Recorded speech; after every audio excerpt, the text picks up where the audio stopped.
The importance of this book is that it's the last book from my original queue of books that I bought during COVID. So it's the very last one I got to, bar one or two that I decided to not do, like George Eliot.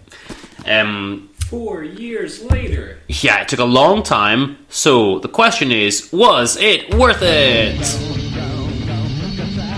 No. It was garbage! Oh. I didn't like this book.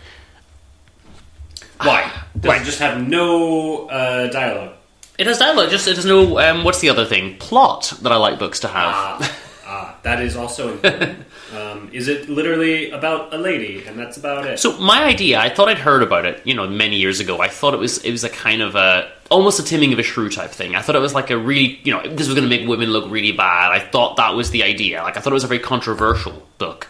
But honestly, yeah, okay, there's a little bit of cheating, I guess. Nothing really happens. It's very tame and it's very boring. So, Anna Karenina method. 600 pages of nothing. This was a lot of pages of nothing, yeah. The Anna Karenina method was in full force here. I feel like the plot can be summed up super, super easily. So we have our... So here's the thing, right? Before I actually talk about the plot, this book, I pulled up its Wikipedia and it talks about how it was such a regard, by critics as one of his best works. Could be. Maybe he's a bad writer. But, it's 1800s. It's from the time period that I like. It did nothing for me. Now, Henry James is American stroke British. I thought he was American, but apparently he was also like half British or whatever. But I just find this book to be very boring. So, basically, our main character comes into a lot of money, this lady. And the question is something like, will she marry some guys? And her initial thing is, no, I want to stay super independent. And especially now that I've got money, I don't need to marry any guys. I can just have a really good life.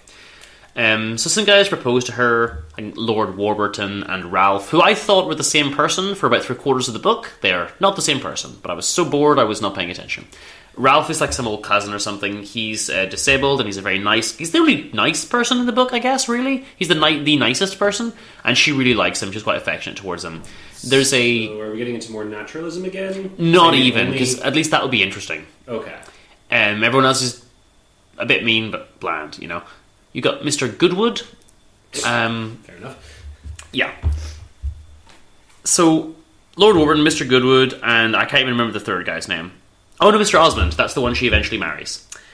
So what happens is, she turns down a couple of proposals, and then she decides eventually to marry Mr. Osmond. And they're all like, oh my god, how could you marry him after you didn't want to marry us? And everyone is shocked that she would turn down Lord Warburton, because obviously that's a lot of money and a title and everything like that. You're marrying a lord, you're going into the aristocracy. The way they talk about women in the book is not good as well. It's automatically very sexist. The ladies will save us, said the old man. That is that the best of them will, for I make a difference between them. Make up to a good one and marry her, and your life will become much more interesting. And there's a lot of, I don't see people talking as though the women have agency very often, It's well, you go out and pick one, and there you go. But pick a good one, because otherwise, it'll be terrible if you pick the wrong one, but if you pick a good one, she'll make your life easier. It's oh, cool. And her? Anyone gives a damn about her? No, of course not. Okay, fantastic. No. So, that puts me off a little bit, but, it's from the time period, whatever, you gotta accept it. There's a Madame Merle who's an aunt of our character, and basically what she wants to do is set her up with her friend, so one of the contenders for marriage, Mr. Osmond, which is the one she eventually marries. It probably sounds like I've laid, some groundwork of the plot. We're 300 pages in.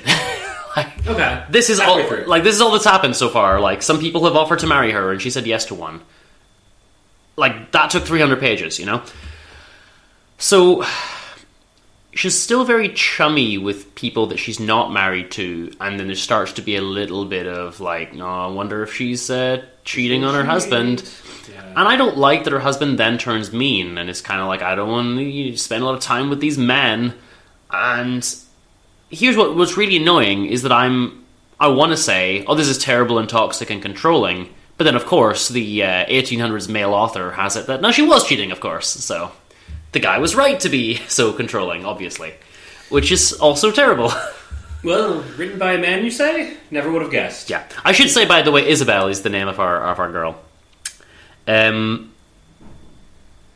Ralph is a nice guy. They get on really well, and I'm just going to go ahead and skip to the only real plot point, which is at the end, because nothing really happens throughout the majority of these notes. Ralph is dying, and she says to her husband, I need to go and be with Ralph while he dies. And this is the moment the husband decides to put his foot down. He's like, I forbid you to go to comfort this dying man. And she's like, well, I'm going to go anyway. Yeah. And she does. Good. And so that's their marriage ruined, I guess. Everyone's in shock about that. The ending is then left ambiguous as to whether she goes back to her husband or... I mean, this other guy's dying, but of course she's had 2 other offers, so does she go with one of those guys? Does she go back abroad? It doesn't really... It just kind of stops then. The plot just... Because so much plot, you just got to cut it off suddenly. You can't put any epilogues in, you know, after 600 pages of nothing. I love this time period of books, but I would really find it difficult to say anything good about this book. So really it's just talking, like meandering talking for the rest of it? Just... Yeah, basically. How was the butcher's boy today? Like, It felt like I couldn't believe it was a slog to get through these 600 pages and then nothing was happening. It was really unusual. Like, I thought at some point something would happen. There's 1 or 2 nice moments, like Isabel's a good person, and when they say, like, you shouldn't marry Mr. Osmond, he has no money and no name, and she's like, well, I've got no name either, and I've got plenty of money, so we'll be fine. And they're like, you should marry Lord Warburton, he's rich, and she's like, no, I want to be a good person and marry the person who's nice to me, and I don't care if he's got money or a title. So she's a nice person. And then you think... I was a wee bit shocked that she was cheating, because I was like, she's just being a good person the whole book. And then everyone's suspicious of her, and then it turns out she really is cheating, and I was kind of disappointed by that. But I suppose at the time, for like a much more sensitive audience, it was supposed to be obvious that she was cheating, maybe, because she's talking to men. yeah. Well, you have now learned that not every book with a pretty woman on the cover, well dressed, is it's not going to be always going to be a good book. Yeah, and that surprises me. It does have a pretty woman on the cover, and she's immaculately dressed, and it's 1800s. It's exactly the time period that I like, but I'm literally just skimming through my notes, like, did anything else happen in this book? No. Like, that's it.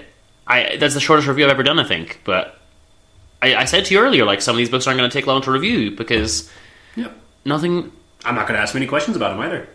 Yeah, like, nothing happened. Sometimes you'll read... 9 books to get through. It's a bit of a shame that, you know, she did cheat. And there's a separate slight story where the guy she marries has a daughter from a previous marriage, Pansy. So then they think, well, if Lord Warburton... This is a bit creepy, though. It's like, well, Lord Warburton wanted to marry you. What if he marries your stepdaughter instead? It's like, I guess. Like, that's a bit weird. And then that's the pretense for him going to the house, and then it's like, but, you know, you're really having an affair while he's going to the house or whatever, you know, it's all a ruse. And then it kind of turns out that Pansy is really the daughter of the aunt, Madame Merle, all along, and then that's why she wanted them to marry into the family or something. You find out at the end, and by this point, I was just like, is it nearly over? Like, when is the book finishing? I didn't really care for, like, what is ultimately a very minor plot twist at the end of the book. The only thing that would make me like this a lot more is if it's Patrick Warburton as the one in this case. His voice would at least make it a lot more interesting. I don't know if I know who that is. Did you watch Emperor's New Groove? Yes. Okay, I did watch that. Yeah, I did watch that. He has a very good voice. Okay. It's so much better. So, all I'll say is that I like Ralph. He's nice to her, and he dies. No, that's basically it. So, the one good person dies. Yeah, well, such is life. Yeah. I'm going to wrap it up there. Cool. What do you got next?